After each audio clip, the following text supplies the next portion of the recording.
Welcome to Gun Owners Radio. We are your Second Amendment community.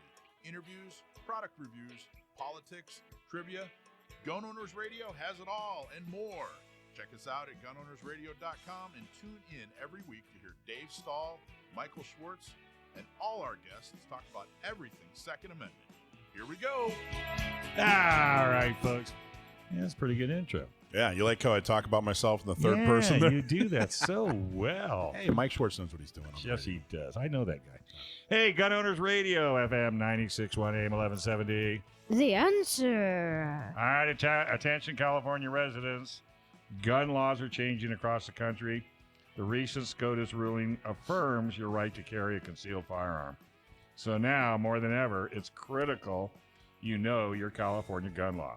That's why the U.S. Concealed Carry Association exists, to help responsible Americans up to date with education and training. Visit uscca.com/GOR to learn more about California gun laws and get in your concealed carry permit. That's uscca.com/GOR for the most up-to-date California gun law information. Act now. So what's up, son? Hey, man, how you doing? Kicking chickens. So what did you you want to talk about? What did you just purchase something? Are you allowed to talk about it, or? Yeah, I guess we can. It's I challenged Alisha to see if she could come up with a pistol for my wife's cousin. Yeah. And she goes. She specializes in pistols for people's wives' cousin. She does. And there's a whole section in the gun shop. She goes, well, what are you looking for? What are we looking for? A Smith & Wesson 500. There you go. Yeah. And that's the gift that keeps on giving. And he didn't know what. So we've been doing this for almost a year now. Yeah. And have had no luck. So I talked to Alisha and I says, all right, you think you can pull this off? She goes, no problem. I'll have it for you. Next day, this thing's harder to find than I thought. But 2 days later, she found one. She found one. Yeah, and this thing is, it's not brand new. Isn't it belong to somebody or is it brand new? He's purchasing on consignment, so it is previously owned. However, it looks brand new. I don't think they ever shot it. It doesn't look like it's been shot. I mean, this thing is immaculate. I mean, it's also enormous. Yes, it is, and it's going to be a tad loud. But I don't think the recall is going to be bad because of the length of the barrel. Correct. If he'd had a shorter, if he was going to go with a stub nose, then it might have been a little bit more difficult. For what now? Oh, for the recoil? Yeah, you'd end up eating the. It's a 10.5-inch barrel, so there's a lot of weight to it. Think that's enough? Think that's long enough? You should get a foregrip. I think maybe. I'm solder a foregrip on the end of that barrel. No, I'm talking him into getting a concealed carry. It'd be like, you remember that John Candy movie, Armed and Dangerous, where he, I know. He was a truck driver. And anyway, so the Smith & Wesson 500, that's got I think that's the only gun that shoots that round. It's got this big, huge 50 caliber. I think you're right. I don't know. Alisha, Maybe they've made some. I believe you're correct. But they made that big honking round and then they built a gun around it. Exactly. It's like the A10 of guns. Well, exactly. So, and I told him, I says, you're going to buy it, etch it, and display it. Not on my watch. We are going to buy it. Yeah. We're going to etch it. And then we're going down to Alicia's at Discount Gun Mart and shoot the snot out of it. And I want the short 8-foot range. So I can make a real impact. Yeah, bring like a refrigerator to shoot or something. Well, and I told Jeff you don't need ear protection. It'll be fine. Now, Alisha, have you ever shot at Smith & Wesson 500? She will. Yeah, Not did you yet. see the not yet? You could shoot it, clean it. You'd never know. Right. We're not etching the inside of it. We could handle it. It's not going to be that tough. Seal 1. A Seal 1? It don't stink. Well, that's true. He could clean it. We could clean it. I haven't shot a Smith & Wesson 500, but I did. I got to tell you, right when they came out, maybe a year after they came out, I was down at Discount Gun Mart, as a matter of fact. Had my credit card out on the counter. I was ready to go, and I didn't. You didn't pull the trigger? I didn't pull the trigger. Sorry. It's a massive. I don't even know. If you're listening, you can get a hold of us. Somebody send me a few sentences. Is it even really? Is it just a novelty gun, or does anybody out there actually use a Smith & Wesson 500 for something practical? I mean, does anybody really take it like in bear country or something? I could tell you when I went to Kodiak, Alaska with my wife's cousin. Right.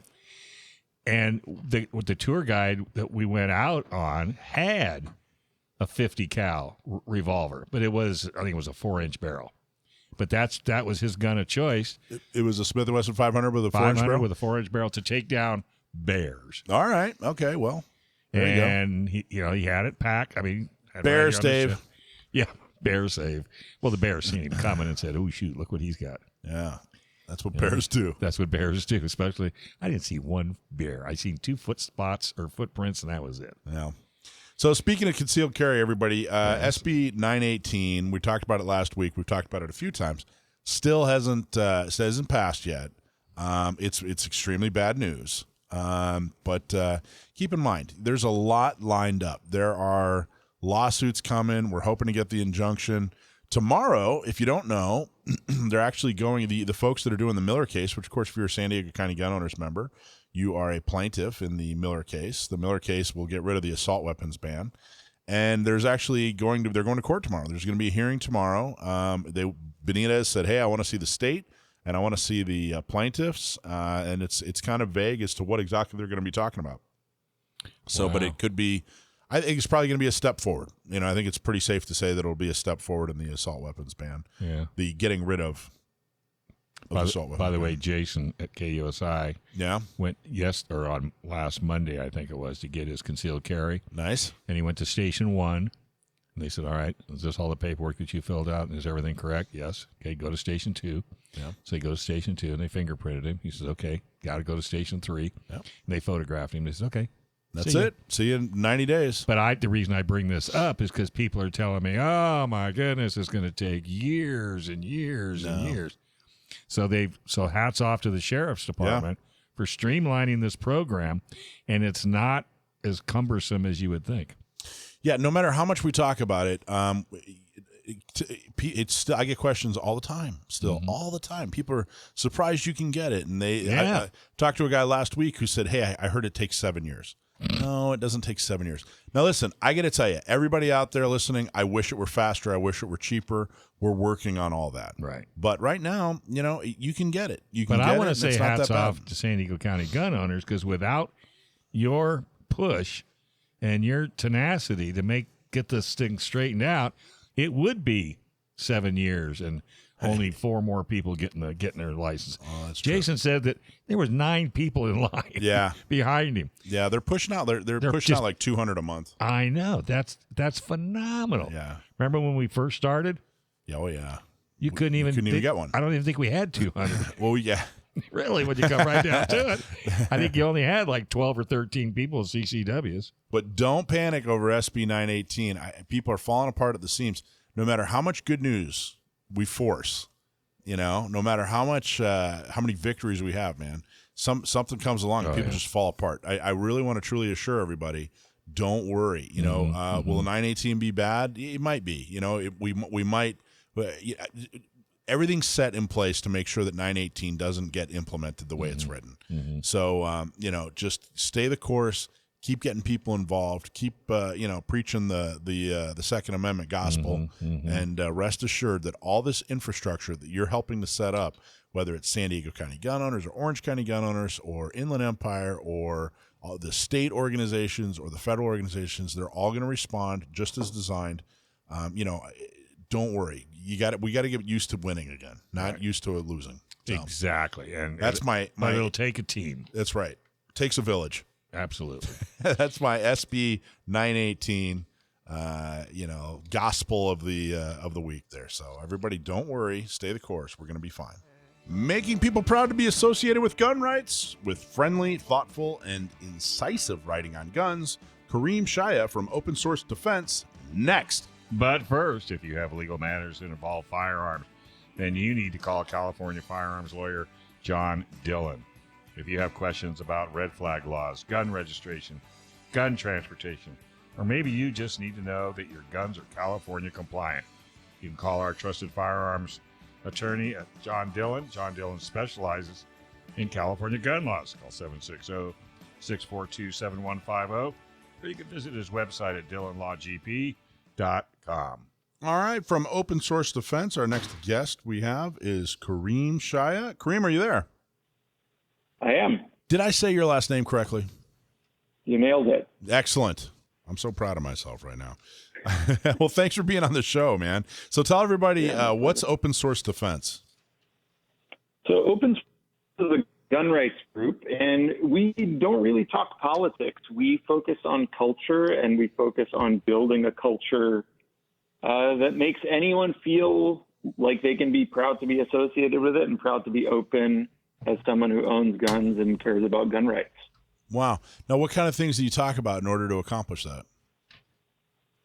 You know, I think a lot of it is what we don't talk about. So we don't talk about particular politicians. We do talk about certain laws, but only from like a very kind of detached educational standpoint. Just like an informational, here's what it does, that kind of thing.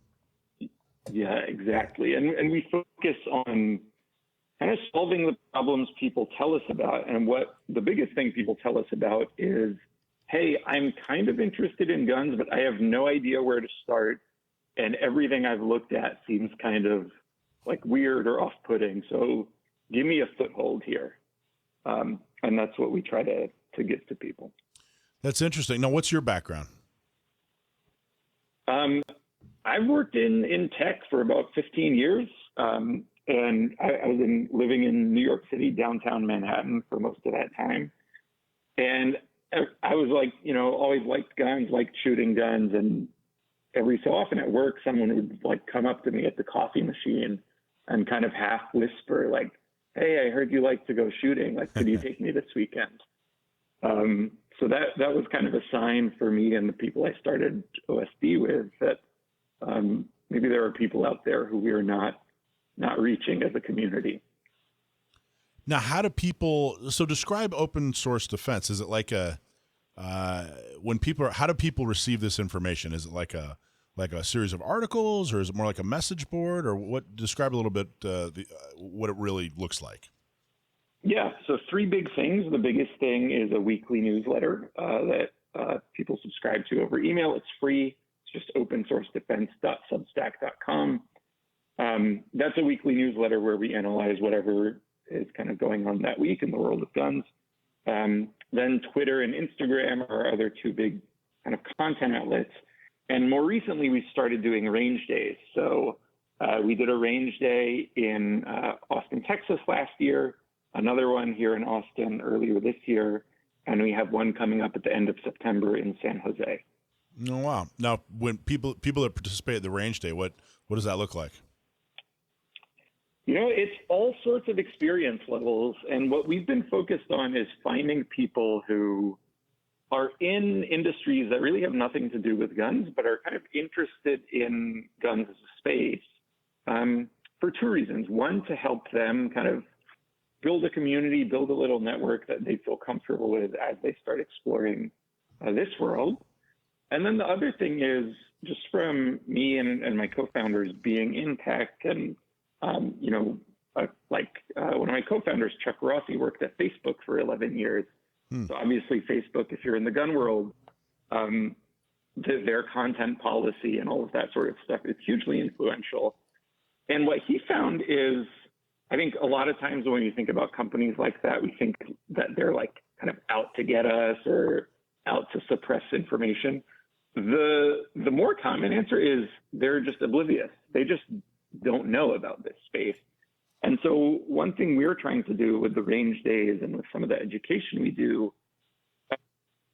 is reach people at those companies and in those communities, just so that when those discussions are happening, there is somebody in the room who knows this stuff and who can represent it fairly. That's awesome. That's very, very cool what you're doing. How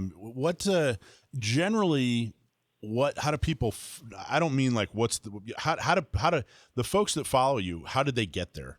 You know what I mean? Like is it word of mouth, or how do you find new folks?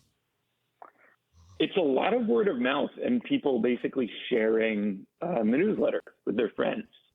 Our kind of the test we have internally for any content we put out is, would you feel comfortable sharing this with your boss, with a coworker, with your sister, with anybody? and feel like it's not going to blow up into some sort of argument. And so that has started to pay off, where people share this with their friends and feel like it's kind of opening a discussion or teaching them something without signing up for a bunch of other baggage that they're not excited about. So if you're trying to avoid big arguments and controversy, then I'm assuming you never compare Glocks with 1911s or 9mm with 45, right? Not exactly the one. Yeah, that's not the last thing we will ever say. Probably not the type of controversy you guys are talking about. That's really cool. I like the outreach to kind of, you know, the common person, you know, I think is really what it is. I know that I've definitely said in the past that as great as military and law enforcement instructors and writers are, you know, I'm never going to arrest somebody or invade a country. So it's nice to have kind of a civilian to civilian, you know, or maybe layman to layman experiences when it comes to firearms. You know, I've never served in the military. I've never been in law enforcement. I never am going to. My needs are different. And it's nice to find resources from that are doing exactly what you're doing. Just kind of this, hey, here's, you know, I'm just a regular person, and here's my experience with firearms, and here's how I got there. I think that's really amazing. Absolutely. I think that context matters a lot. I think what we've found just talking to people who are, you know, starting to carry a gun, starting to learn about this, is their concerns are, you know, if you're like a woman who's interested in carrying a gun, you might be much less willing to compromise on how your pants fit or how your shirt's going to drape over that. And so little things like that, you know, if you're deep in this world, you might not think about can turn people off when they're right on the fence. And so kind of reaching people where they're at with that sort of thing has been big. Do you have a really cool success story? What's maybe a story about, you know, I don't know, somebody you never thought would reach out, and now they're a disciple or something like that. Do you have a cool success story like that? Yeah, absolutely. We have a bunch. I think my favorite one is a friend of mine who started kind of following the content, started out a couple years ago pretty skeptical, and just kind of like, you know, chipped away at it, started reading the newsletter, started doing a lot of his own research. He's just a very curious person and pretty open-minded. And I think as he started pulling on that thread, found that the things he had been hearing for many years weren't true or were kind of misrepresenting things to him. So he went down a rabbit hole. I didn't hear from him for a couple of weeks. And then he pinged me and he said, hey, I just ordered an LWRC with an aim point and like a Trijicon 1-6. And he spent, I don't know how much on this thing. And within a couple of months, he was like taking courses with like Bill Rapier and Bob Keller and flying all over the place. And he just went deep down the rabbit hole. So that was pretty cool to see. And I think it's representative of the path a lot of people take, where once they start kind of questioning some of the assumptions they initially had, the floodgates can open pretty quickly. So you made a real strong point of saying, you know what, we stay away from politics. We really just kind of, we just want to reach out to people on a, you know, very pure, you know, gun related level. Do you think it's fair to assume that a lot of your followers, readers, etc., vote for folks that or have political views and vote for folks that maybe most gun owners wouldn't like? Is that a fair? Have you seen that kind of thing? Like, hey, you know, I normally vote for X, Y, Z, and you know that those are folks that maybe don't support their newly you know, interest in guns. Yeah, absolutely. I think we hear from readers, followers from all over the political spectrum, and absolutely there's a big segment in that group. So, you know, I think from a gun rights perspective, obviously, like if your kind of number one issue is gun rights, then that's not good. But if that's the way people are going to go, I think like our job as a gun rights group is to just inform them about, okay, here are the facts about the gun laws in your area, about how guns actually work, et cetera. And then you make the decision, if you want to, however you want to prioritize that is your business. And if you come to a different prioritization than someone else, then, so be it. But at least you're doing that with, a full set of information. Well, that's the work, though. I mean, that's activism. Organizing folks who agree with you. Yeah, that's definitely important. Getting folks who agree with you to go to the polls is important. But we got to get to the point where there isn't two sides. There's just everybody agrees. So what you're doing is it's crucial. It's extremely important. And I think that a lot of gun organizations don't do enough of it. I would like to do a lot more of it with San Diego County gun owners in Orange County and Inland Empire. I would like to do a ton more of it. And we even get, when we do it, we even get pushback from folks who don't understand what are we doing here? These folks are anti-gun. Well, yeah, now, but eventually, hopefully they won't be. And I think that's exactly how you change a culture, which is how you started. That was the description of your organization. I think you're doing great work, man. That's very, very cool. I appreciate it. I think what we see is when people start out, maybe gun rights are, the priority number 10 thing that they think about when they think about this stuff. But that's not static. That's not set in stone. I think as they learn more, it can move up the priority list. All right. Hey, Kareem, can you hang with us for another segment? Yep. Hey, do you have trouble fitting in workouts into your busy schedule? Well, you got to try Leo Fit. Leo Fit is a super high-tech gym that delivers the benefits of 3 to 6 hours of traditional strength training in just 2 20-minute sessions a week. Yes, that sounds hard to believe, but because the machines are computer-controlled, they deliver the maximum weight you can safely handle by the second. That's how you get the highest possible return on your fitness investment and time. Founded by Leo Hamill of the jewelry store fame, Leo Fit guarantees increased metabolism, strength, and fitness in every session. You will not understand how effective it is until you try it. 20 minutes twice a week replaces hours of weightlifting and aerobics.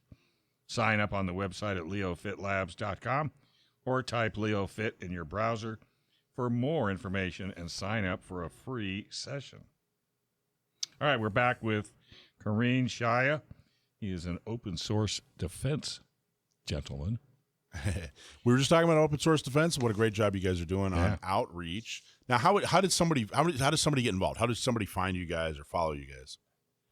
Yeah, find us on Twitter and Instagram, and then the biggest thing is sign up for the Substack, opensourcedefense.substack.com. And if you sign up there, you'll find out about everything we're up to, including any range days that we host in your area. So what would you say your goal is? Like, if, I don't mean like, well, we hope to grow our leader or our followership by 10% a year, whatever. But like, in your personal goal, like, what do you really hope to accomplish with this? The biggest thing is a lot of what we think about when we think about the growth of gun rights. We kind of naturally go to like laws and politics and all that sort of stuff. And those are important. Like, it's important for those things to, be in good shape. But where innovation comes from is from entrepreneurs and creators, right? So like movies, video games, people starting great companies in the space. That's the thing that makes gun rights grow, because if the laws are great but the products aren't, then nobody's going to get into them. The laws have to be good and the products have to be ready for when the customers can buy them.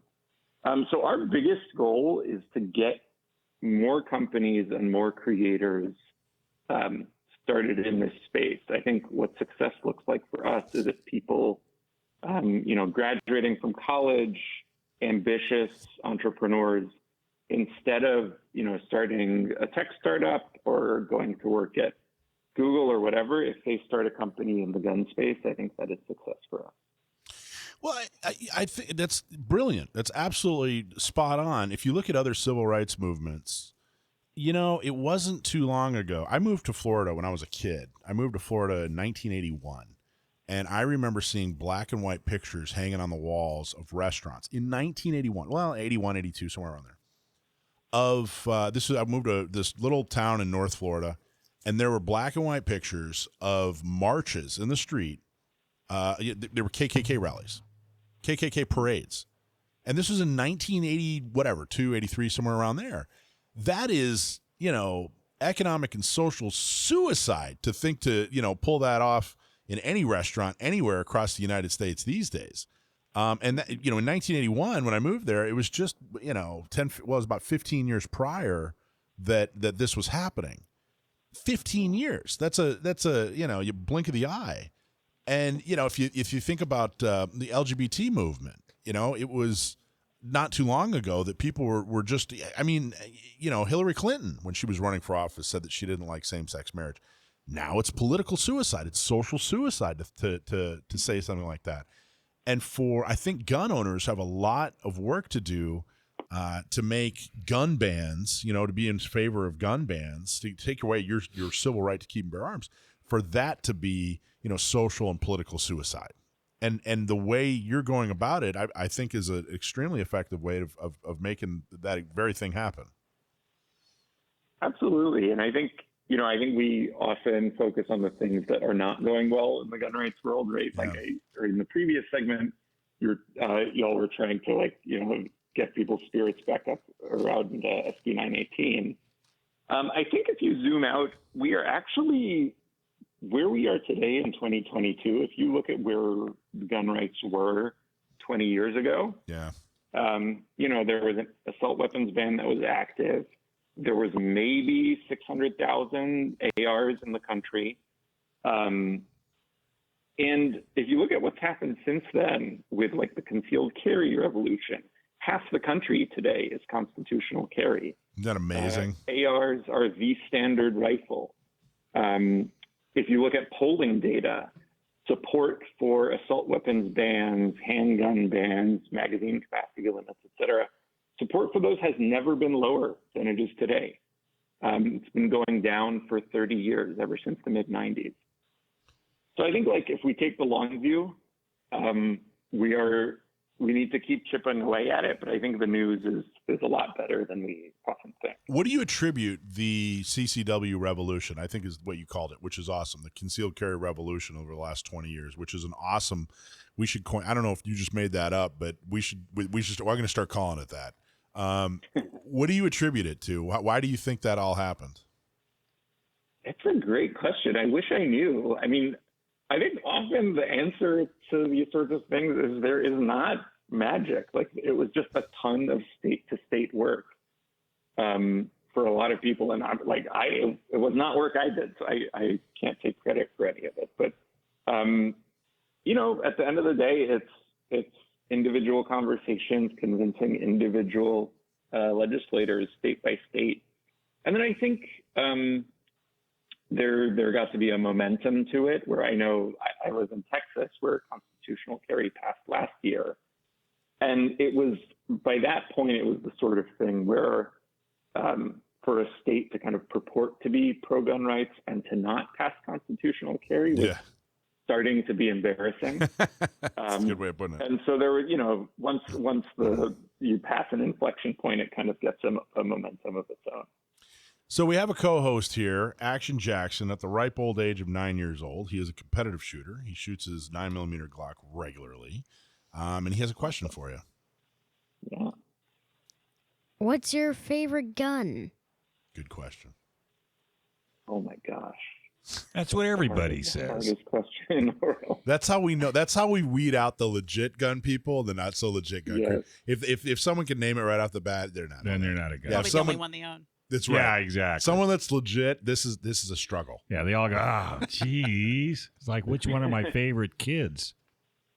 I mean, the answer just, ask me once a week, and the answer will be different every time. I'd say right now, I have a BMP TP9 SBR that I really enjoying. It's absolutely the worst trigger I've ever felt, but it's real fun to shoot. Well, you just made Ashley grin from ear to ear. Who? Or Ashley. Who are you talking about? Alisha. Yeah, Alisha. Yeah, you just made Alicia's grin. Well, she caught me off guard. I was looking over there, and when you said that particular weapon, you go, ooh. Well, Is that something you've shot? No, it's not. I know This we is can't. California. Yeah, Oh, I was going to that's say right. thanks for rubbing that in, man. Oh, yeah. Can't own that Yeah, yet. in do us a California. favor and check the roster before you answer that question. That's awesome, man. Well, so what do you think of, so I believe you're absolutely right about the culture. We did just have, a huge Supreme Court case, the Bruin case, which basically said, hey, you have the right to bear arms. What do you think that's going to do to the culture, to the movement, to the cause? I think it's long-term good, short-term questionable. I think, in a bunch of counties in California and New York, where it was kind of county by county issue, actually the people in the rural counties are seeing their carry rights take a step backwards. I think, everybody's optimistic, me included, that that's going to be a temporary setback.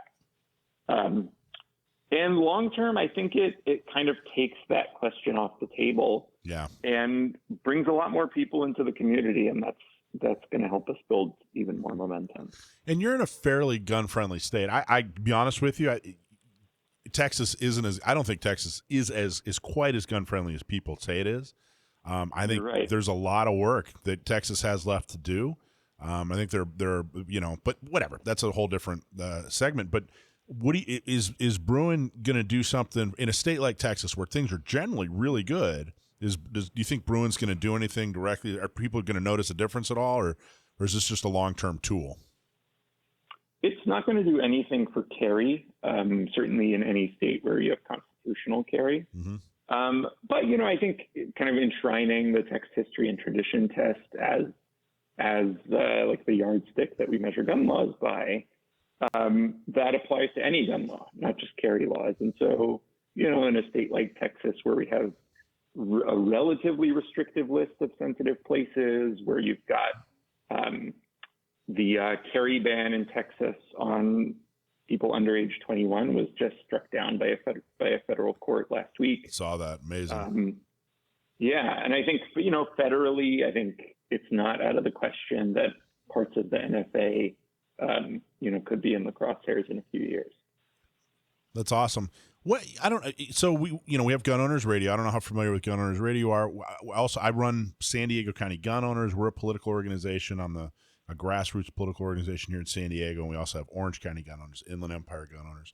I don't know how familiar you are with any of that, all those organizations or anything that we do, but what can we do to help you? What can our organizations do? What can our radio show do to help you grow and get your message out? Yeah, I'd say a couple things. One is if you have people in your community who are starting companies in this space or thinking about starting companies in this space, whether they're selling a product or just creating content, send them our way. We'd love to help. We've done, a bunch of advising, investing in the tech space and startups, and would love to transfer that over to the gun space. And then the other thing is engaging with the content and sharing it. So we have a bunch of content up for new gun owners, people who are thinking about becoming gun owners. And we also host an office hours where anybody with any question about guns, good, bad, indifferent, can sign up for a slot and attend our office hours, and we'll answer their questions the best we can. Is that like via Zoom or something, or how do you guys do that? Yep. Wow, Zoom, exactly. That's cool. We got to talk more. Yeah. I bet you there's a lot of opportunities for us to promote what you're doing, because we do a little bit of education, and for new shooters, we actually have a really great program. But, it's kind of, chocolate and peanut butter here, where you guys aren't politics. We aren't, new shooters. I bet you there's a lot of opportunity here. We need to talk a lot more. I love it. Thanks, man. All This is a right. great interview. Congratulations, and thank you for what you do. We just don't know which one's Thanks, chocolate and which one's peanut butter. But we'll figure that out next time. We'll be Thanks, peanut buddy. butter. We appreciate it. If you know somebody that wants to try shooting a gun but is afraid or has been stalling, invite them to a shooting social. It's a safe and friendly environment for first-time shooters. More next. But do you ever wish cleaning your gun was easy? Well, clean, lube, and protect your gun with CO1. CO1 CLP Plus is natural, non-toxic, and environmentally friendly. Clean your gun easy and faster, and you'll even smell better, too. One and done with Seal One. Ask for it by name at your local gun shop or get some on the website. Seal1.com. That's seal1.com. So, Alisha, you've helped out with shooting socials, haven't you? Just a few. Yeah. What did you think? I think they are amazing. You think they're amazing? Absolutely. That's high praise. They are. That really means a lot. Thank you. Absolutely. What did you like about it? So when you invite someone to a shooting social, it takes the anxiety away from it being a one-on-one situation. They're in a group. They don't feel so under the gun, so to say. They're able to learn to it seems like it's a more relaxed environment for them to learn, and they just really suck that information in. Some people learn well one-on-one, others don't, and they need that group to kind of support them along the way. So, we started San Diego County Gun Owners 7 years ago. 7 years ago, I think it's actually this month or next month, it'll be 7 years. And, it's a political organization. It's a political action committee. It's a political organization. We support candidates. We get them elected. We can donate to candidates. We can support candidates in their elections. So we didn't really have a big plan for a lot of programs, a lot of education programs, that sort of thing. There was a lot of that going on already. If you go to Lemon Grove Rod and Gun or South Bay, there's Women on Target, and there's a Girl and a Gun, and there's Well-Armed Women, and there are all kinds of different, for men and women, different programs. And of course, there are a lot of instructors. We never, that was really important. We didn't want to step on anybody's toes. You're an instructor, Alisha. There's a lot of different instructors in San Diego. So we never really had a plan for this type of program, but we kept running into, you'd meet people in their 40s and 50s who'd never touched a gun before. And I realized all these horrible gun laws, and especially the CCW law, has basically wiped out an entire generation in California and San Diego. Most places, people, it's almost impossible to make it to adulthood or 25. It's impossible to graduate college without going to the range with your buddy or whatever. But we're running into voters who, we're saying, hey, vote for this person because of the Second Amendment. And they're going, I haven't even shot a gun. This has absolutely no practical application to me at all. And so this is our attempt to change that. We figured, hey, we need to change the mind of voters, but we also need to change voters. So we've had thousands, well over 10,000 people go through this program, which is pretty amazing. In a county of 3.5 million, we've had that many people go through this program in the last 7 years, and I'm very, very happy with it. We've had all kinds of different groups. We've had medical professionals, and we have a Jewish group, and we have women's groups and professional groups like we had law firms and all kinds of folks. It got so popular though that now we just have these every second Saturday is wide open for anybody. And it's $60, which is a steal. If you go into a range and you want to rent a gun and buy some ammo and get the lane and eye and ear protect, blah blah blah, you're paying more than $60, especially if you're going to get somebody to help you. But the ranges recognize the value in this, and so we just do a flat rate, and we don't really make any money off this. The organization, that is, and the ranges are happy to break even. But what happens is if you've never shot a gun before, it's been a long time, you sign up with us. We always have it on. It's always on a Saturday, usually almost always 8 to 10 in the morning. We get the whole range to ourselves. And we assign you an experienced shooter. Someone brings their own personal firearm, and everything's provided. That $60 gets you eye and ear protection, gets you a lane, gets you a target, gets you a gun, everything. It's really, really turnkey. Make it really easy. We give you a safety briefing. We teach you the 4 universal safety rules, and then we give you to an instructor. They work with you cold, and then eventually you get to go through 50 rounds of 9mm. And it's been really effective. It's been really great. I've watched people who've never shot a gun before, and they go to a shooting social, and within a year, they're gun owners, and they're back helping us. Right. Well, I think another bonus, too, is a lot of people are intimidated to walk into a gun shop. Yeah. Because I don't know anything about guns. They're gonna think I'm stupid. But when they go in with your group, all that fear is taken away because then they find out they're normal people in there trying to help you learn a skill. Well, and I think, and Alisha, as an instructor, I mean, like I said, I was really nervous about, hey, we don't want to step on toes of instructors. But I think a lot of the instructors see, you know what, this is creating clientele. It's not taking clientele away. Correct. It's one. If you think about it, inviting someone to a social event is going to be a lot easier to get them in the door than it is to ask them to book a private appointment. Mm-hmm. It invites them into the environment. It gets them into the culture, and they start to see what's all available and open to them. And a number of them do decide they want to go further with it, and they want to do training, and they want to learn some more advanced skills, and some don't. And that's great. It's great either way. I'm just happy people are getting trained, people are getting safe, and there's not that unknown. There's that unknown fear that people have. I'd rather they have a healthy respect than a fear. Well, and when you do these socials, you're really scratching the surface of training. So I don't see where a trainer would feel offended. I would think that as a positive. For example, if they go to Discount Gun Mart for a social, and they really like what they see, they like what they do, and then they say, you know what, I really want to get trained. Now they don't have to go look at another gun range because there's one right where they're standing. Yeah, I want to buy a gun. Boom, you're standing in the right spot. And the major ranges, like I said, work with us, open up early, give us an employee, give us essentially a discount on the cost, and that's the Gun Range San Diego has been doing it the longest. Can't tell you how much I appreciate you guys. And then Poway Weapons and Gear has been doing it for forever as well, and then Discount Gun Mart as well. We have 3 of these for different groups every month, and it's worked out really well. Now that's the education side. That's the new shooter side.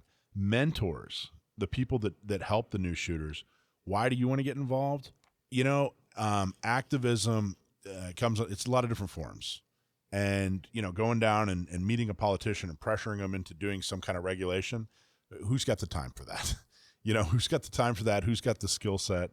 But everybody can show somebody how to shoot, and turn somebody who was either anti-gun or gun ambivalent into an ally, into somebody or a gun owner. Mm-hmm. Everybody can do that, and it's fun. It's really rewarding.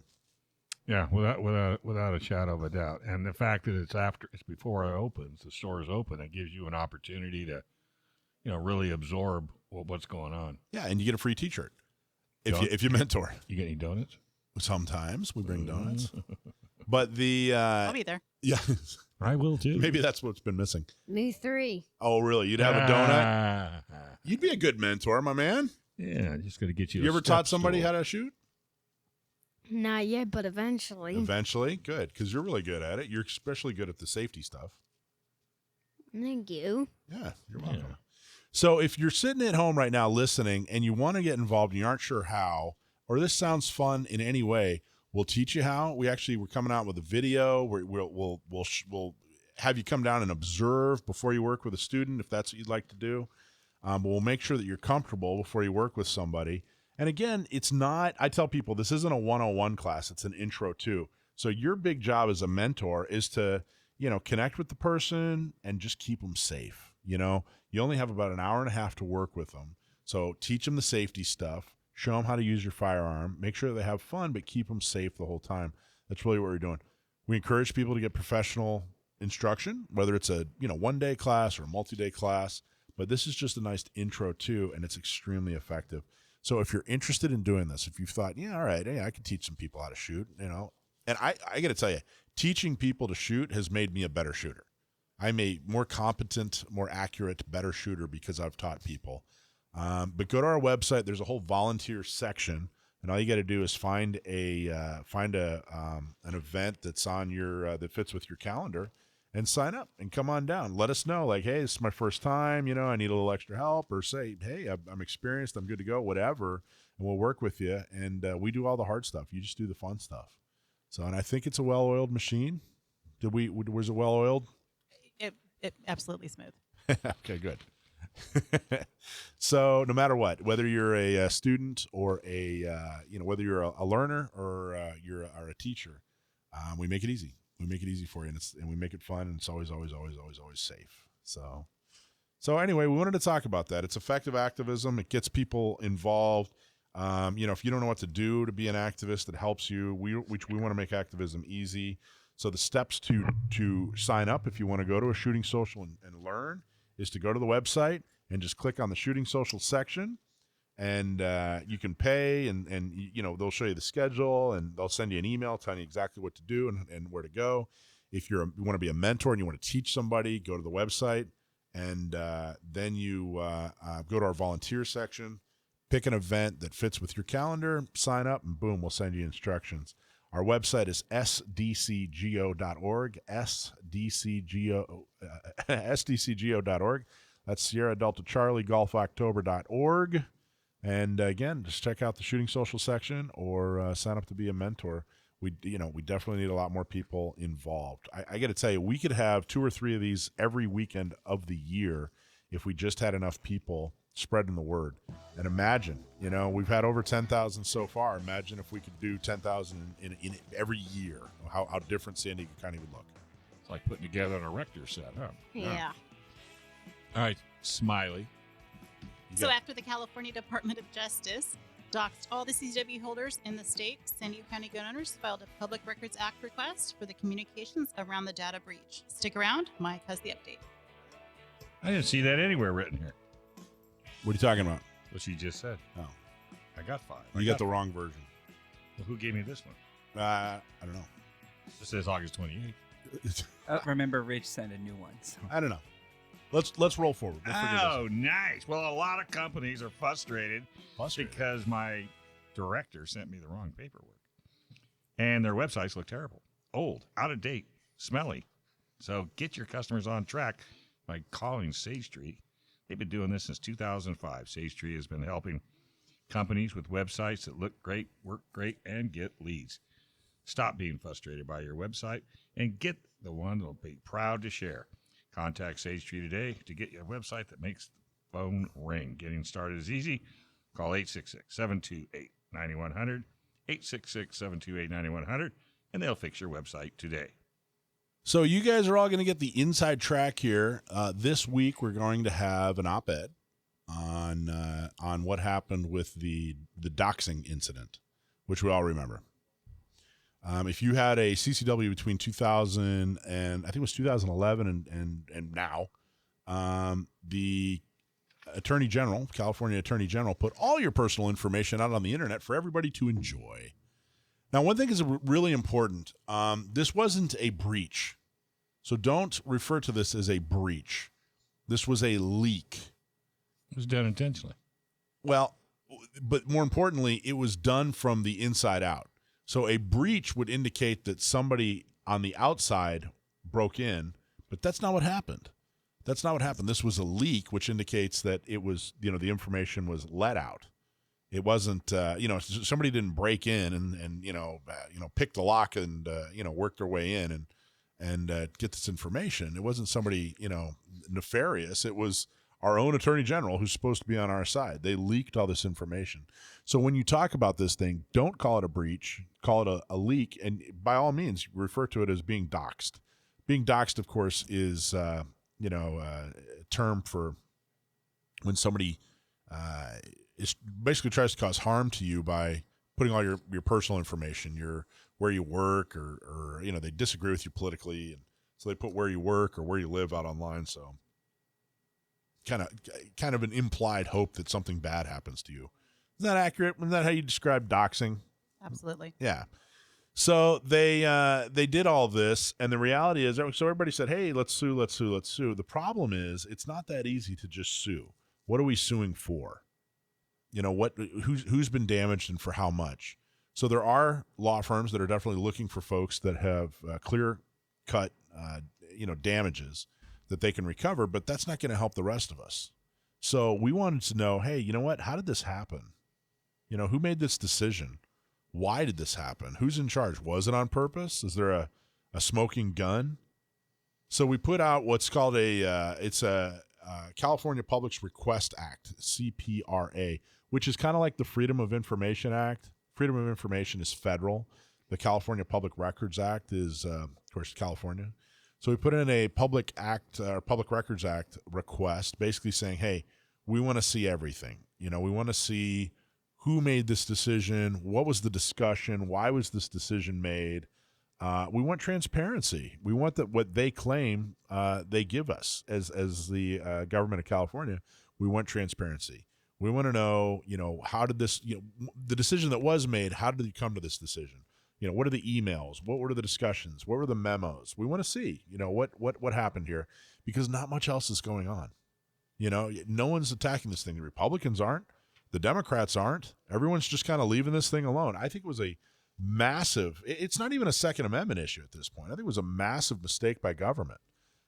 Privacy and just good governance just went right out the window, and they released all this information. We want to see why. We're trying to get to the bottom of it. We can't really sue for damages because I can't prove I was damaged. I can't say that I lost any money, right? Alisha? Neither I. Like if someone said, hey, how much money did this cost you? They did send out a notice that said, did you get the notice that said, hey, we'll give you free credit? Yes, I did. Yeah. What do you think? What do you think of that? No, thank you. Yeah. What was your reason for not taking it? Okay. You can entrust the same organization that caused a problem to try to fix it. Yeah, exactly. No, thank you. Yeah. It's my thought too. There are plenty of credit monitoring companies out there like LifeLock. We have no connection, but I know LifeLock's probably the most common, most popular. I don't know. Do you know of any others other than LifeLock? Not off the top of my head, no. Yeah, me either. So I say, hey, go get your own. It's not that expensive. It's not cost prohibitive. If you own a gun, if you can afford a CCW, you can definitely afford, whatever their monthly fee is, which isn't a lot. So they sent this out, and so I'm like, again, I'm telling everybody don't take it, but that's really all they did. And that's all anybody is doing. I got to tell you, if I were running the Republican Party, this is such a major mistake. I would have sunk my teeth into this thing up and down the state, every candidate talking about it. They're so far behind, and they're choosing not to capitalize on this, which is why they keep losing. So we said, all right, great. We're going to get involved even more so. We're a local activist organization, but this affected so many of our members. We're at least going to see how is this decision made. I expected to wait months, but we immediately got back a letter just maybe about a week or two ago that basically said, go jump in a lake. I mean, it was serious. Who was this letter from? The Attorney General. The Attorney General's office replied and said, we're not going to give you anything. Not one thing that you requested. They said that the decision-making process when it comes to government needs to be private, needs to be hidden from the public, and we're not going to give us one thing, not one thing, not one piece of information. Not even a choice of lakes? There's not zero, Are nothing. you surprised? I got to tell you, I must be the most naive person in the world. Well, Dave. you are. But I'm such a babe in the woods. yes, you are. You're such a virgin. So I was kind of surprised. I couldn't believe it. See, I mean, told you. the letter that was written back, I mean, it was really like, I don't know. I think they got some attorney who was fresh out of law school. There's no way, that any of this is legit. But you're going to see, everybody, an op-ed coming up here this week. If you get our newsletter, we'll make sure that you see it. And we're going to continue to pursue this. We're going to continue to put pressure on them. No one else is. If this happened to politicians, you think they'd be raising, you know what? Oh, my goodness. The sky would definitely And be I didn't falling. even say left or right. Right. I just said politicians. This isn't a left or right issue. You're right. It's not a It's left not. or right issue. It's not a Second Amendment issue. Exclusively. I mean, it's an issue that every Californian should be worried about. If you're a car owner or a homeowner or married or whatever, paperwork that the state of California has filed on you for whatever activity that you're doing, and they released all your information to the public, you'd be up in arms. You'd be up in arms. And it's no different. But with no because it's recourse. government. That's the problem. There's no recourse. Well, that's what we're going after. They want this thing to just go away. I don't think that our quote-unquote allies are nearly as aggressive with this thing. No. The media is not covering it at all. This is like I said, we're an activist organization. We're trying to get some folks elected on these local boards and councils. We were kind of looking for other organizations, not just gun organizations, but political organizations, to take this thing and run with it. And they're not doing it, so we're doing it. We're going to spend some time on it. We have some attorneys looking at it. We're not going to let this thing go. If you have a CCW, and you didn't get your letter, I would just, it's a good opportunity for everybody, CCW or not, to make sure they're doing all the things that they should do to protect themselves, protect your credit, etc. Right. But know that San Diego County gun owners, Orange County gun owners, and Inland Empire, we're here fighting. We're going to get to the bottom of it. We're definitely going to do everything we possibly can to make sure that, some political Something heads happens. roll. Right. They just poked the bear. Hey, did you know we have a world-class flight training school here in San Diego? Pilots can fly almost every day. We're close to the ocean, the desert, mountains, international border. And that's why San Diego is one of the best places to learn to fly in the world. Learn to fly in sunny San Diego, right at Montgomery Field. Getting started is easy. Just give them a call at 858-569-1822, or you can learn to fly with SDFTI. That's 858-569-1822. All right. Alisha Curtin is our new gear reviewer, and she's got a bottle of water. And We're going to she's do the gonna- gear review in the next segment. First, we're going to talk to Alisha about Alisha. nice for telling me. Yeah, I know. I'm sorry. So, well, because we have a new face on the radio here. How? Yes. What is this? Week what? 3, 4 for you? I think 4. Yeah. I believe 4. And doing a fantastic job. A welcome addition. You having any fun? A lot of fun. Good. To sit next to Jackson. He is fun. Yeah, he's fun. You're a fun little guy, right, Jackson? Yeah. Yeah, there you go. So you're doing a fantastic job. But we wanted to talk to you a little bit and find out a little bit more about you. How much money do you have? I didn't study. Didn't study You for this didn't time. study. You can't get any of these questions wrong. Yeah, come on. We don't even know the answers. So, what size shoes do you wear? No. Okay. How long have you been in the gun world? Oh, So on the surface, about 25 years. Okay, on the surface. So I guess there must I be some had- black market stuff going on and that we're not aware of. I had some exposure around 25 years ago through my husband, and didn't really get much into it at that point. It was Okay. just kind of, an occasional range time. What flipped the switch, as the old saying goes? I just had a good friend who invited me, and Other than your husband. other than my husband, for my husband, it was work. And so it wasn't something Oh. that was a big draw for him. So it was a good friend of mine that invited me, and she and I realized we didn't really know what we were doing. So that led to the opportunity and the encouragement to get some training, and I loved it. I think the key is it's just like your husband doesn't teach you to drive. You don't teach your husband to drive. Wouldn't go well. Wouldn't go well. No. In fact, no family member should teach any of their family members how to drive. So if you really want to get into something and do it right, you should go, like, for example, somebody should go to you and take a training class, Correct. because it's not black and white, but you are way better at training somebody than, say, your husband or your brother or your uncle or your grandfather. I won't argue with that. Yeah. And I think that's so important, but there's still that fear factor of coming up to you and saying, I'd like to take some training from you. And it's not that they don't think you have the ability. It's just that they don't want to look stupid. You would think that, and I thought that as well going into this when I kind of first started getting into the world and of this environment. I kind of expected that's how that would go, but in the reality, it's not. Stating the obvious, being a woman in a mostly man's world, Right. I thought might lead to some issues with some situations with men, for example, coming to train with me, where it might Right. be, there might be some. I don't need you to train me. Exactly. And You're just a really, girl. it's not been that way at all. I have, Really? and I really anticipated I would have a greater women, female clientele, and I don't. I would say it's 75 to 80% men and Really? a very small percentage of women. And it's fantastic. I love it. And, but I'm sure you've all heard the saying that women are better shooters. Yeah, Never heard that. it's a fact. It is. Nor have to say it. drivers. Why do you think it is? Why do you think women are better shooters? A majority of them, here's the thing, a lot of the men, even those that come in acknowledging that they don't know and that they're here to learn. Some come thinking that they want to fine tune. Others really admit that they are complete new and need to learn. They really kind of already have a preconception of what they need to do. And they don't really want to listen to a whole lot of the nuances and the fine details. And the women really come in openly, for the most part, unsure with that healthy fear, and they listen to every And no little bad habits. Correct.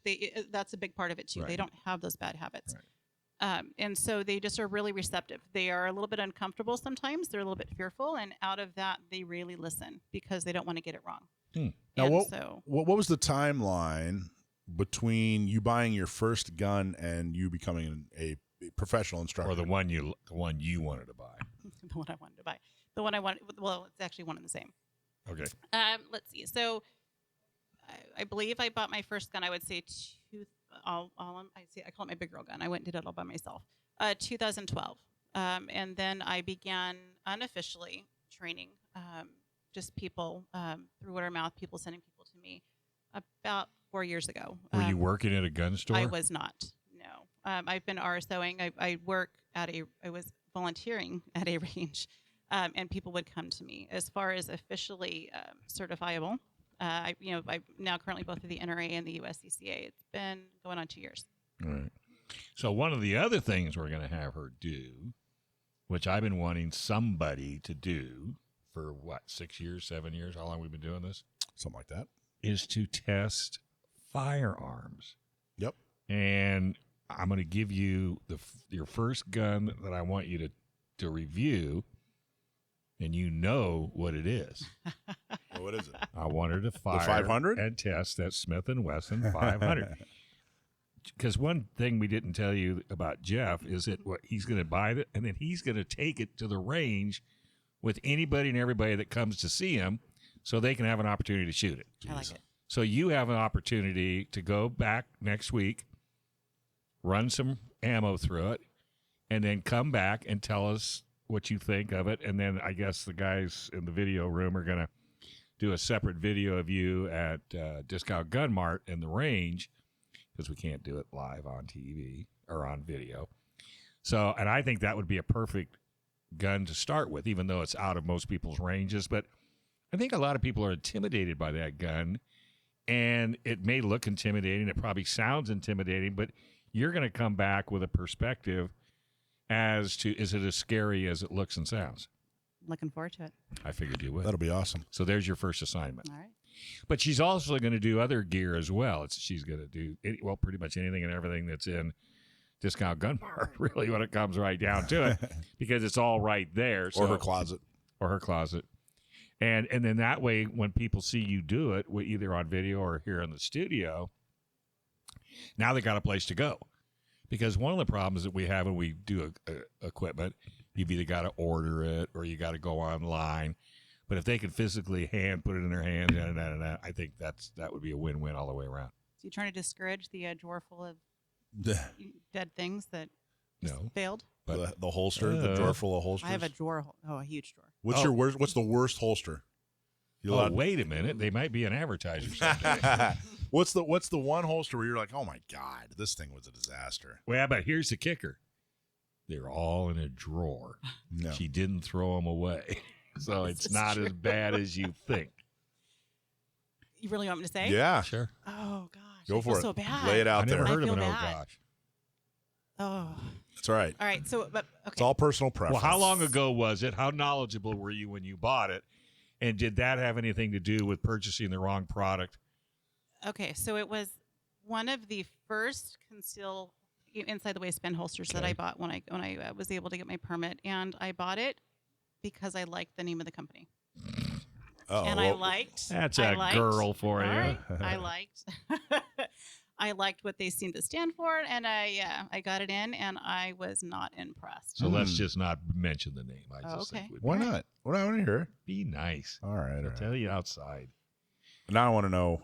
But I got to see, know what the name This is. is why I want to do gear reviews of all products, because yes, you can go through that drawer if you like, but find the stuff that replaced it and you're happy with. Absolutely. You know what I mean? Yep. That's going to be a great idea. So, and by trade, you're a teacher, right? I am, and a mom. So And a mom. A Same school thing. teacher or just a? I homeschool my own children to start off with. You and- should have listened to I my know. first show. I know. And beyond that, I teach charter students through an enrichment center. I am not credentialed, but I do teach enrichment courses to other students. Cool. So, I mean, this was a it's kind of cool to be able to mix your skill set with your passion. You know, I love teaching. I love helping people, and I just love seeing that light come on when people are learning and taking a new skill. And if the light doesn't come on, she'll smack you upside the head till it does. So what was your path? So you went from, in 10 years, you went from, I just bought my first gun to I'm a professional instructor. What did you do to prepare yourself for that? Or what was your path for that? I've just taken advantage of any and all opportunities for training. I've worked with some pretty top people, but honestly, at the time, I didn't even know who they were. So it wasn't that I was chasing after big names. I just would see an You didn't opportunity. know they for were. training. Not necessarily, no. And I just took every advantage of all the opportunities that I could to get training. And there's value from learning. There's always something new to learn. And each time I go to training, I still actively go out and pursue training. Mm-hmm. And I'm always learning. And there's always a new way to present information and material. And I really gain a lot of knowledge and skills and terms and just ways to teach, and that I'm able to pass it on to other people. Right. What was the most valuable thing you learned, or what was some course you took or information that you took in when it comes to, firearms training? You know what? I would have to say that's a hard one. I would have to say something along the lines of, so many people, when we get so hyper focused when we first start learning, and maybe Jackson can speak to this a little bit too, is that we get so focused on that target, and our kind of fundamentals go out the window to a degree, because we focus so much on hitting center on that target. And when you get more on the tactical side, you start to learn there's this balance on time, speed, and accuracy, and just kind of open up my eyes to it's not all in accuracy. You ever do competitive shooting? I have. Pistol? Yep. Long gun? No, not yet. Not yet. Not yet. What's your favorite long gun? Ooh. You sound like Jackson Jackson. Yeah. Took his That's question. his story. That's just his a quick question. I'm sorry. You know what? Forget I just said that. Go ahead. Now, don't you have a question for her? Yeah, you have a question for her. What's your favorite gun? There, that's a great Ooh, question. favorite gun. Oh overall my or long God! gun? I just can't tell you. I got Oh. so many. All right. Well, long gun. I actually have a Benelli Nova shotgun. I actually kind of like that quite a bit.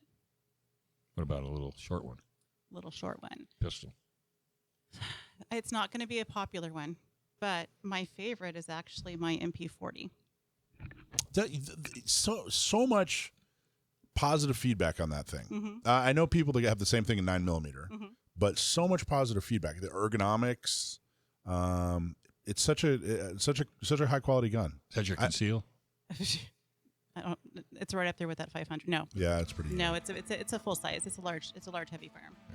Oh, So- then you're gonna have fun. So with it's a good 500. first gun. So welcome to the show. It's an absolute pleasure. You've been Yeah. wonderful, and of course, you're going to do a gear review here coming up Yes, I in am. the next segment. Thank you. What are you doing a gear review on? Surprise. All I see is bottles of water. Yeah. All right. Oh, I see. So this one was what you did. All right. All right. PRMI Mortgage, primeres.com/alpine. Hey, if you're looking to buy, refi, or if you're considering a reverse mortgage, call our local mortgage guy that you can trust. Call Chris Wiley at PRMI Mortgage. For nearly 25 years, Chris has been helping local San Diegans with all their mortgage needs. They make it easy. You could work with a friendly expert team that will help you get the best deal on a mortgage. Call Chris Wiley, 619-722-1303 or primeres.com/alpine. I see what happened. You guys just swapped the pages We did. and didn't tell me. Well, kind of. Sorry. We did tell you because you're the one with the accurate agenda. Yeah, it's about as accurate as it could get. All right, Alisha, she is going to do a gear review. Oh, she brought coloring books. What do you Bring got? your crayons. Yes, ma'am. I always carry them. What do you got for us? So actually, I kind of thought, everybody's got gear, and and gears and gadgets are awesome. And I thought, let's bring some gear for the mind. So I wanted to I brought a couple books that I have here that are from a guy that I've actually personally trained with. I even have a picture of myself with him. Who's this? His name is Gary Quisenberry. Oh, yeah. There you go. Hi, Yep. Gary. So I spent quite a bit of time with Gary doing some training, and he is a really cool. I don't know if I can say bad words. He's a really cool guy. Mhm. He has a history. If you want to know a little bit about his background, he's a U.S. Army vet. He spent 19 years as an air marshal, and he has quite extensive experience teaching and working within the domestic and foreign counterterrorism world. And so he has seen some stuff. And so he's put together these books that I think I highly recommend them for everybody. He actually has a couple different books that he's put out for different people within the population. There's going to be at least one that applies to you. And all of his books have to do with just awareness and keeping yourself safe. He covers the traits of predatory behavior. He teaches you how to conduct a personal safety check. He talks about how to develop strong awareness skills and what to do if you find yourself in a potential situation. And he has, the two that I brought with me are the two that I have because these are the two that apply to me in my life. And I have the first is called Spotting Danger Before It Spots You, and then Spotting Danger Before It Spots Your Teens. And he has another version that is going to be geared towards children. It's, Spotting Danger Before It Spots Your Kids. And they're not real big books, which They is are kind of not. nice. They are not. And they are written from a real, normal, average guy's perspective. They don't get into a lot of legal talk or things that are going to be kind of difficult for people to kind of read through. It's real Or put you to language. sleep. Exactly. It's real stuff, real situations, and they're amazing. And, I found that they are available also on Audible. They are available on Kindle and on Amazon if you want to get paper copies as well. So probably Amazon's the best place to go. If you want a physical book. What was your favorite thing? And when you were training with him, what was your favorite thing about the guy? So the training that I did with him was all about engaging a threat. So we did it was all from a holster. So it was a lot of holster draw. It was a lot of he focused. What I was mentioning earlier about talking about speed versus accuracy. His whole concept is we talked a lot about understanding how to use your sights in a quick method to where you could pick up what you need to get and then get a hit that's good enough. And a lot of us were pressed because a lot of us are used to shooting for accuracy. And when you're thrown into this world of you have to be effective and efficient, you don't have time to be accurate, but you have to find that balance of accurate enough to get the job done. And it was really a great opportunity to kind of push your limits and to get people out of their comfort zones. And so it was pretty neat. That's amazing. Yeah. So are these books that like you would recommend people buying and then sitting down with the family and maybe have a So I read have along? Yep, and they're fully appropriate for the age that he's written them for. So I've just handed this one to my teens, and they've They read them? yeah. Working on, and so the one for kids is geared for kids ages 5 through 12. Teens is going to be 13 and up. Obviously, the adult can apply to all adults, and he does even have a traveler's version. So if you're going to be traveling abroad, what are those things that you need to be aware and look out for? Which as nobody a knows traveler? anything about. Right. What do you think your kids walked away with? I've worked with them prior, so they, How I old think are it your just kids? my kids. Told you I didn't study. 24, 19, 17, and almost 15. Okay, well, guessing's okay. That's You know, close enough. it's not like it's their birthday or Right. anything. Don't ask me what grades. So that's, they're still fairly young. Yeah, That's awesome. Thank yeah, you. totally. Yeah. Have you shared this with other moms? I haven't really had a chance to do that. I am doing that today. That's Oh, what really? That's what There she's you go. doing. Yeah. So, like I said, the best place to get it is Amazon. Yeah, Amazon is a great place to get them. Unless you're anti-Amazon, then you can. You can go to a bookstore. I wonder if bookstores would have them. Yeah, they do. Even Barnes and Noble. I believe so. Yeah. How did you find the author?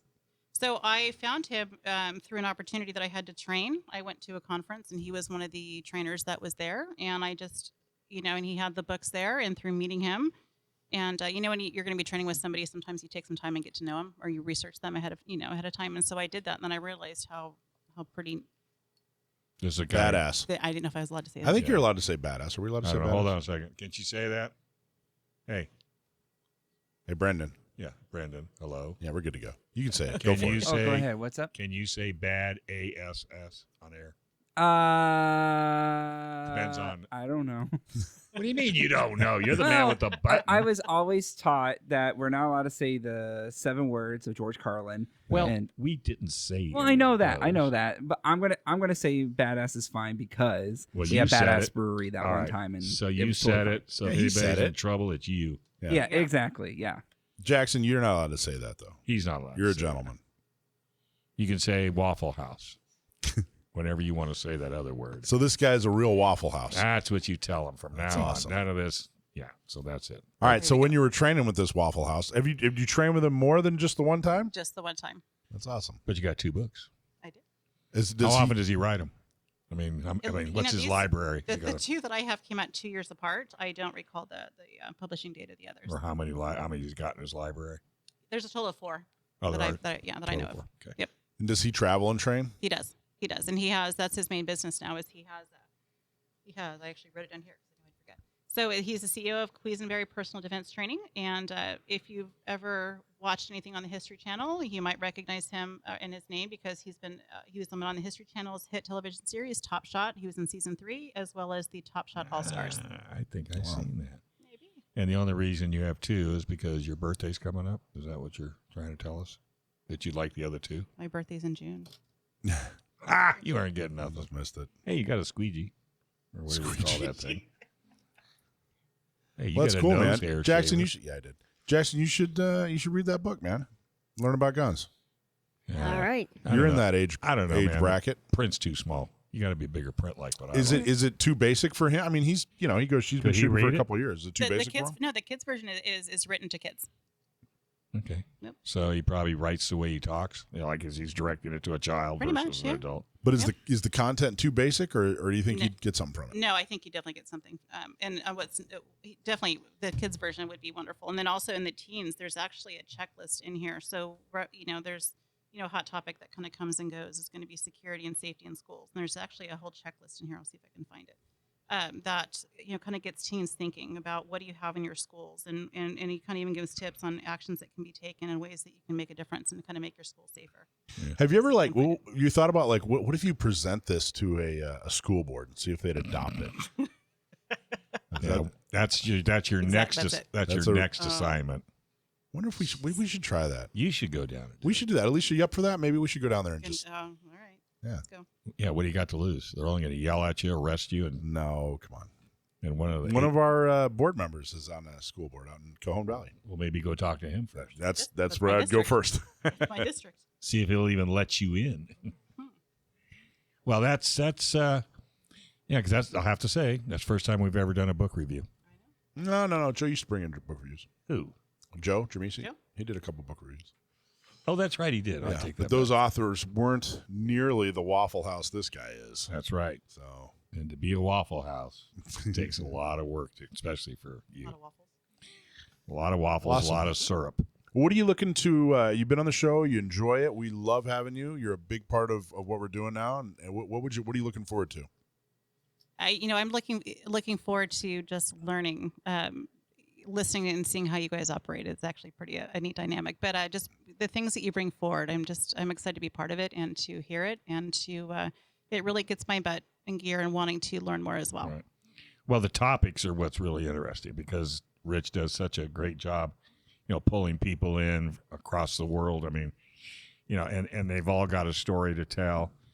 We've had some very emotional. Remember that one young lady that she was in a school shooting. And Yeah. Yep. Kaylee. Kaylee, we've had her on a couple of times. You want to Mhm. move. You want to be moved, man. Listen to that young lady. It'll warn me. Bring Kleenex.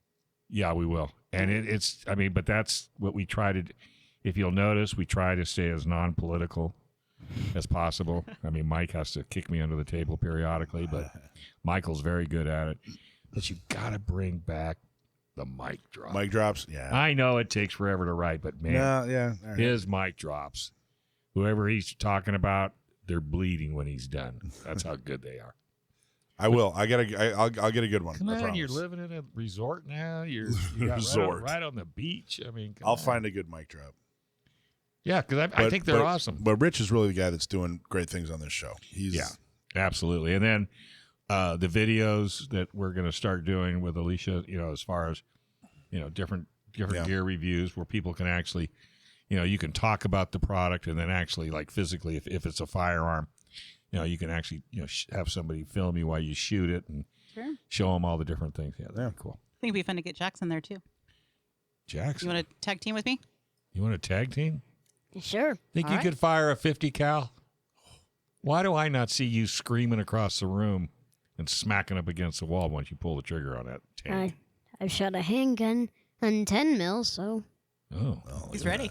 I guess I better back up the truck, huh? Yeah. Whose 10 mil was that? Whose 10 mil did you shoot? John Wayne. no. Shaky Dave's. Shaky Dave. Oh, yeah, Shake It. You ever met Shaky Dave? Not yet. He's a hoot. Yeah. You know who John Wayne is? I've heard of him many times, Well, but I don't get know. on Turner Classic Movies. Come on, dude. I keep asking you all these questions. How about Humphrey Bogart? Let me tell you who John Wayne was. Yeah. In the His idol. movie world, he was the ultimate Waffle House. Yes, he was. That's who he was. And he could My hit friend. anything from anywhere, and he never ran out of bullets. That's right. Wow. I know. That's the kind of guy you need to be. You- All right, Pilgrim. Yeah, That's see? my. That's his It's not very favorite. good. That's his favorite line. That is. So we're going to change your name to Mr. Waffle House. What do you think? Because All you right. are a Waffle House. All right, we're going to take a quick break. Why? Because we say so. Attention, California residents. Gun laws are changing across the country. The recent SCOTUS ruling affirms your right to carry a concealed firearm. So now, more than ever, it's critical you know your California gun laws. That's why the U.S. Concealed Carry Association exists, to help keep responsibly Americans up to date with education and training. Visit uscca.com/GOR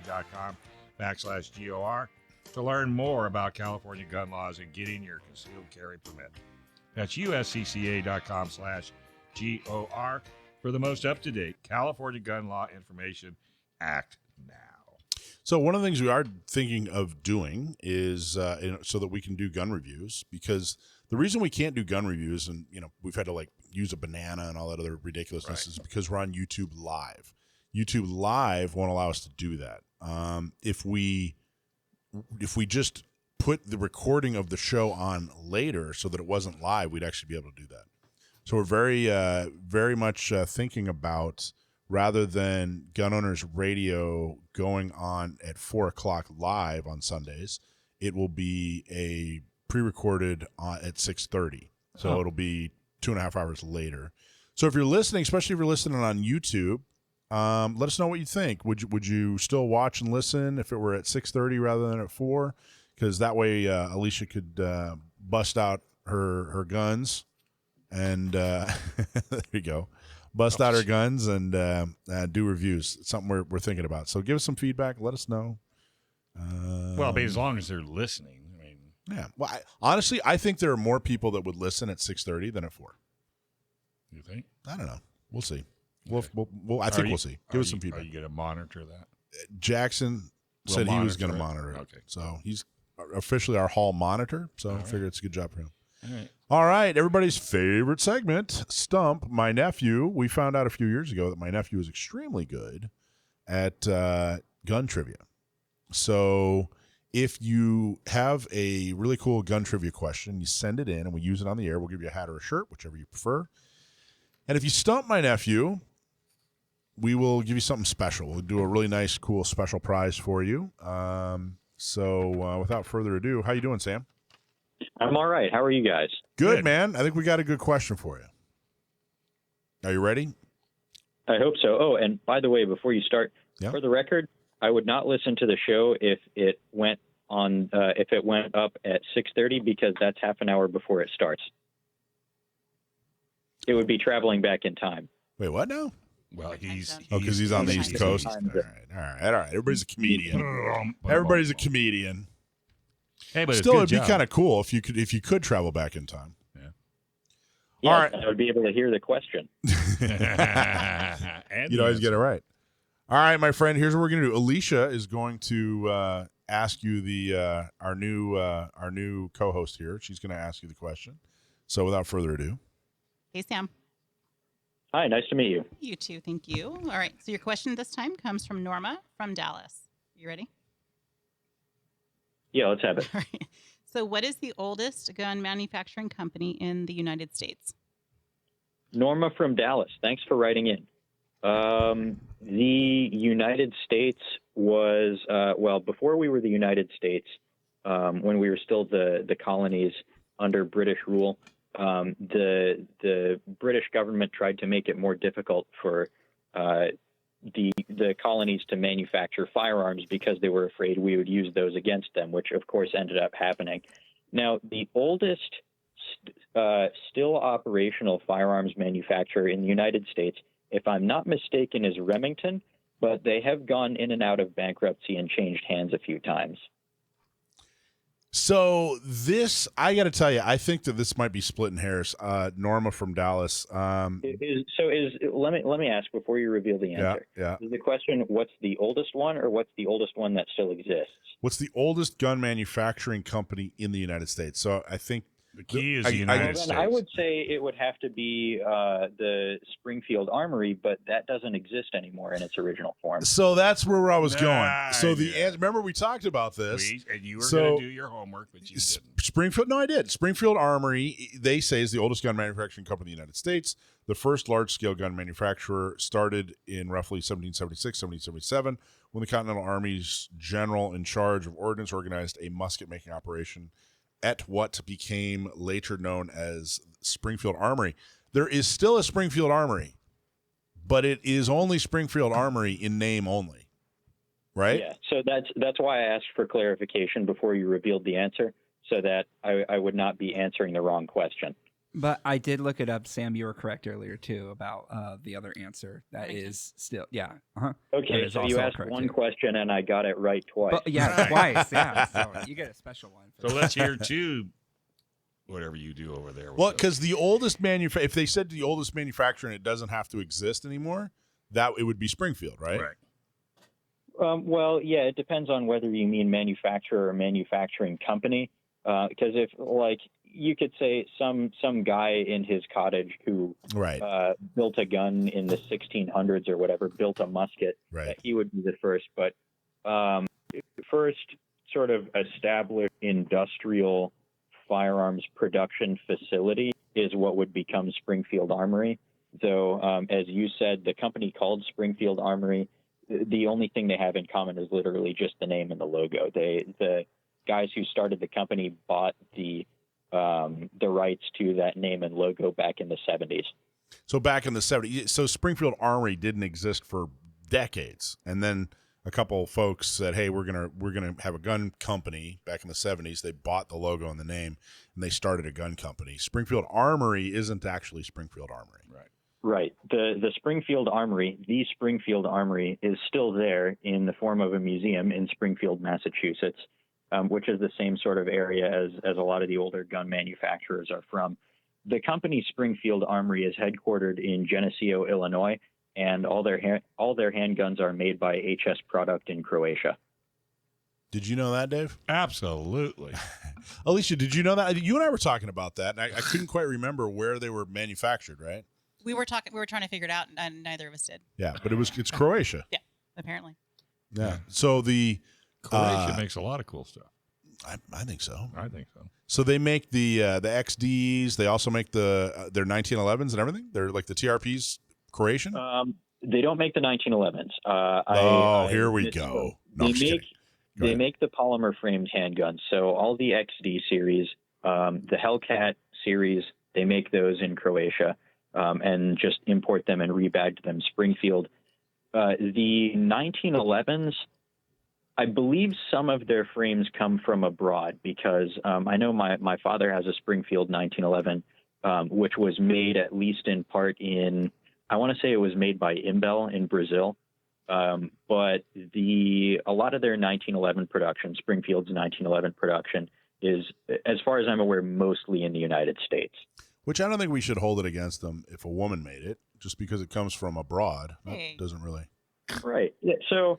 Come from a man or abroad, I don't care, as long as it's a good gun. Okay. Yeah, right? I missed the pun there, so never mind. Yeah, but you haven't been sitting here for 2 hours either. I'm a very understanding person. I'm very progressive. And this is a guy that said he had to leave like a rabbit. I actually do. I got to get going. You're not going. Awesome job, man. So the same question, and you got it right twice. I think that's a new record for you. I don't know if you've ever answered the same question correctly twice. 200% score. But if we'd have let him go, he probably would answer a third part of it too. And he would have got that right as well. So, Alisha, are you impressed? I am. I was impressed a few weeks ago. Pretty sharp cookie. Yeah. It's my nephew. Yep. So, have you been to all these museums you're talking about, or are those on your bucket list? Those are definitely on my bucket list. I'd love to see the John Browning Museum, or whatever it's officially called, out in Ogden, Utah.